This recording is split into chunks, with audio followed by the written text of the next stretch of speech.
obviously today it was announced that Kurai completed his move to Crystal Palace. Obviously, how is that for you, for the academy, for the club?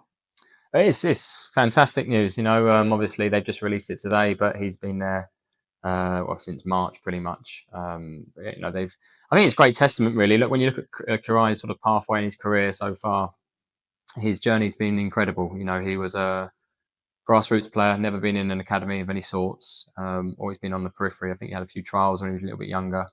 And he's come in here, and I think it shows that he's listened on the whole, and he's worked extremely hard.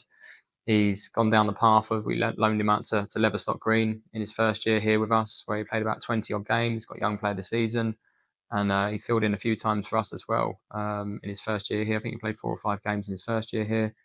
And we had a sort of it's one of them, his pathway, where was he going to be in his second year here with us? I remember sort of taking the decision of not signing a left back and giving him the opportunity in last pre-season, to see exactly where he was, and got 7 games to try and get him up to a speed where we thought that we could get him to be trusted, to go and play and keep the shirt, sort of thing. And testament to him, he did really well. There's some really good lessons in there, I'm sure, for him. But he hit the ground running, and he was our best player last year by far. And obviously that subsequently attracted a lot of attention. It wasn't just Crystal Palace that were interested in him. There's a lot of Football League clubs and Premier League clubs in, and he went into Everton as well. And Crystal Palace decided to sign him in the summer, so it's a great news story for the club. Been a record transfer fee for us as well to receive, I think, in the club's history for a player. So from that point of view, it's a positive news story all round, really. Because look, every single club up and down the country, unless you're Real Madrid in Spain, is a feeder club for a higher level. And unfortunately, we're no different.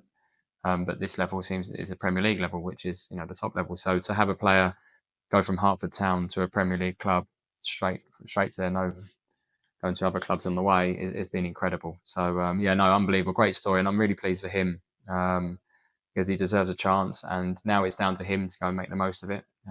Because being a professional footballer is one thing, staying there and playing and earning new contracts and playing in the first team is where your bread and butter is, really. So he's got a lot to do still, but fantastic news story. So following on from the announcement, do you have any advice for any of the young players at the club in the academy at the moment?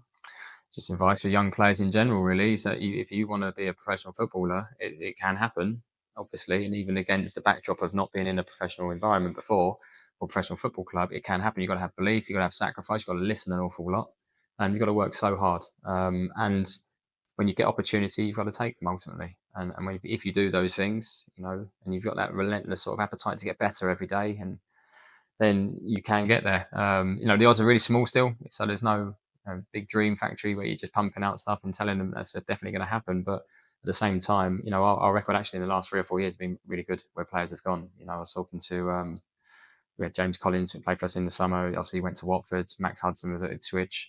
Ali is now Ali Muhaddin is at Chesterfield. So in the last 3 or 4 years, there's 4 players that have come out and gone into Football League clubs and Premier League clubs. So incredible. So it can happen, and I think more and more people are watching non-league football now because they want to see younger players playing men's football, seeing how they cope with it, and obviously in a certain way as well of how they play and how they handle themselves.